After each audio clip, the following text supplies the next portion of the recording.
Osho's stories, four pupils observing silence.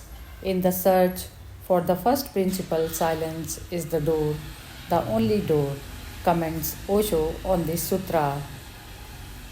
The pupils of the Tendai school used to study meditation before Zen entered Japan.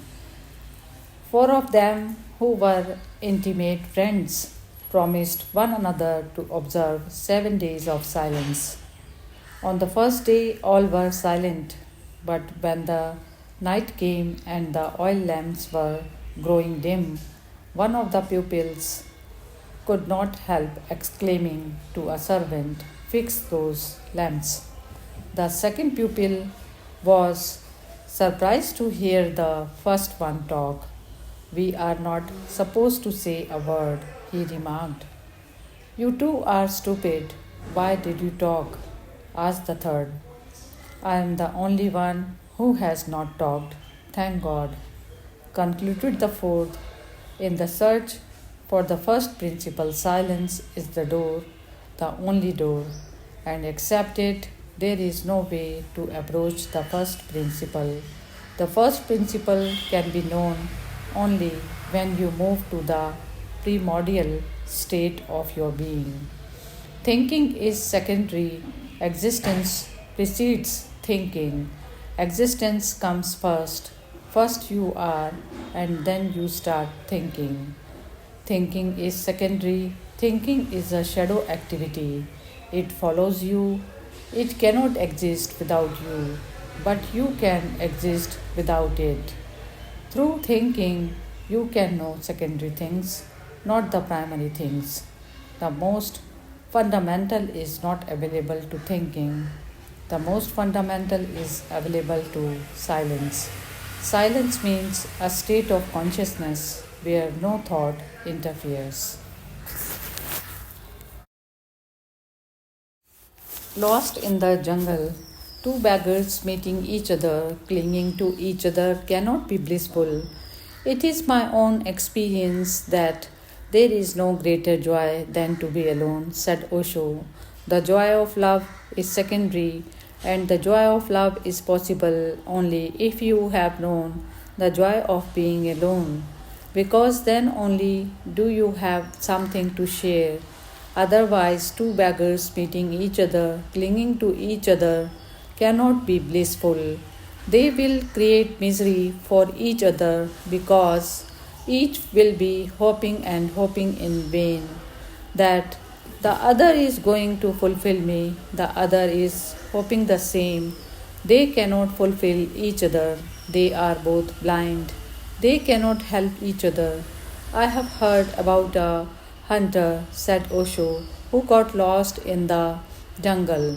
For 3 days he could not find anybody to ask for the way out, and he was becoming more and more panicky. 3 days of no food, and 3 days of constant fear of wild animals. For 3 days he was not able to sleep. He was sitting awake on some tree, afraid he may be attacked. There were snakes, there were lions, there were wild animals. After the third day, the fourth day early in the morning, he saw a man sitting under a tree. You can imagine his joy. He rushed, he hugged the man, and he said, "What joy!" And the other man hugged him, and both were immensely happy. Then they asked each other, "Why are you so ecstatic?" The first said, "I am lost, and I was waiting to meet somebody." And the other said, "I am also lost, and I am waiting to meet somebody." But if you are both lost, then the ecstasy is just foolish. So now we will be lost together. Osho's views on this story: two unhappy persons meeting cannot make each other happy. They will become doubly unhappy, that's all. It is simple arithmetic. They will become very, very unhappy. Not only doubled, in fact, their unhappiness will be multiplied because their unhappinesses will crash. They will be angry at each other. They will take revenge on each other. They will think the other has been a cheat. because the other promised me a garden of roses and there seems to be no possibility of any delivery.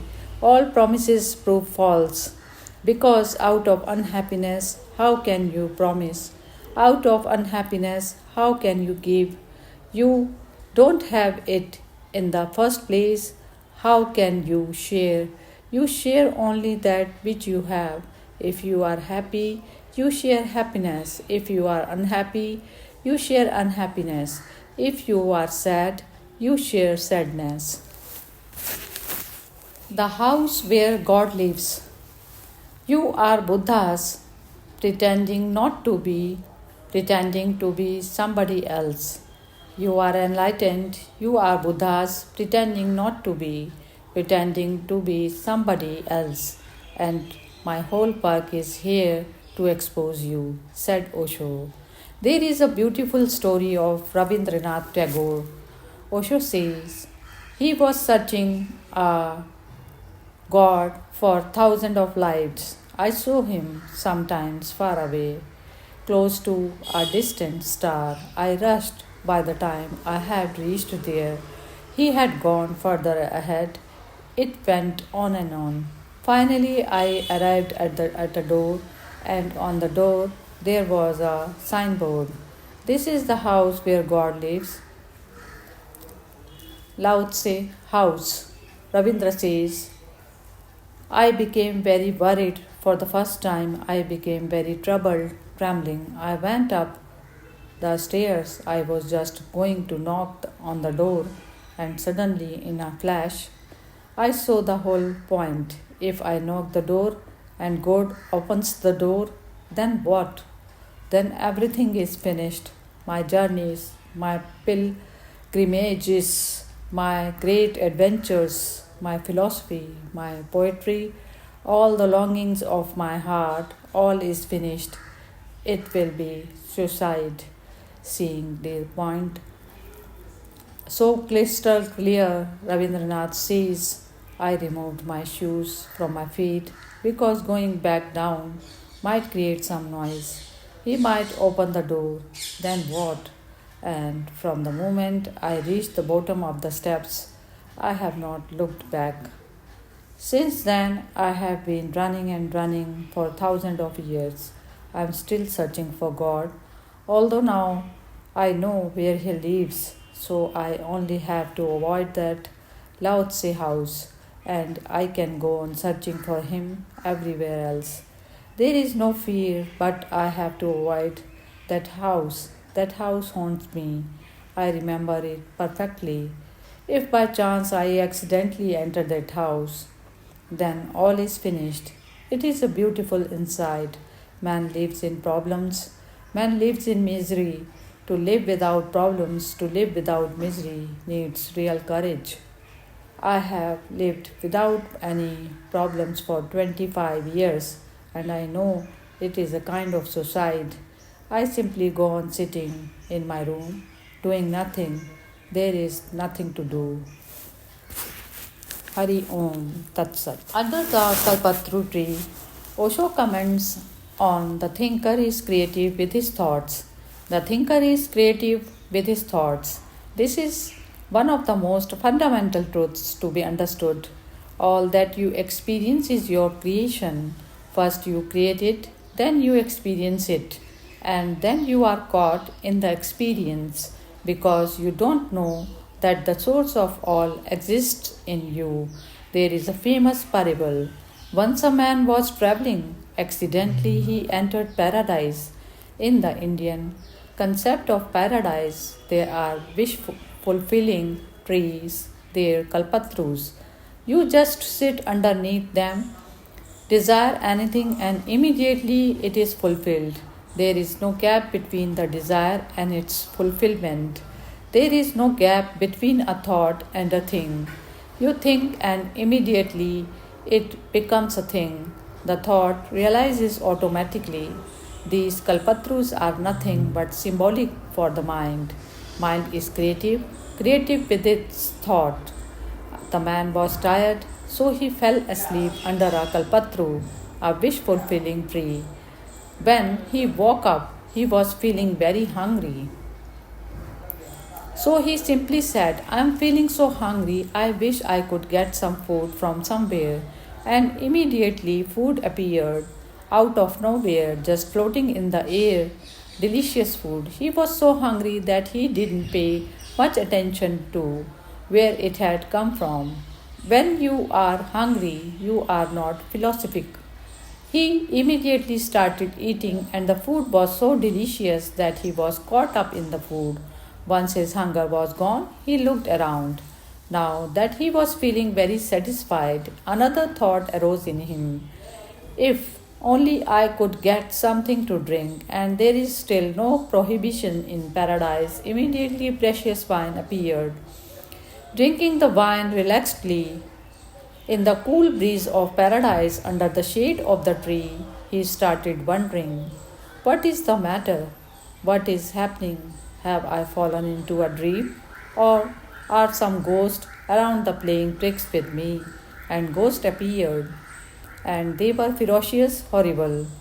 And he started trembling, and the thought arose in him, now I am sure to be killed. These people are going to kill me. And he was killed. This parable is an ancient parable of immense significance. It portrays your whole life. Your mind is the wish fulfilling tree, Kalpatru. Whatsoever you think, sooner or later it is fulfilled. Sometimes the gap is such that you have completely forgotten that you had desired it in the first place. Sometimes the gap is of years or sometimes of lives. So you can't connect the source. But if you watch deeply, you will find all your thoughts are creating you and your life. They create your hell, they create your heaven, they create your misery, they create your joy, they create the negative, they create the positive. Both are illusory. The pain and pleasure, the sweet dream and the nightmare, both are illusory. What is meant by calling these things illusory? The only meaning is that they are your creation. You are creating a magic world around yourself. That's what is meant by the word Maya. Everybody here is a magician, and everybody is spinning and weaving a magic world around himself and then is caught. The spider itself is caught in its own web. There is nobody torturing you except yourself. There is nobody except yourself. Your whole life is your work, your creation. Hari Om Tat Sat.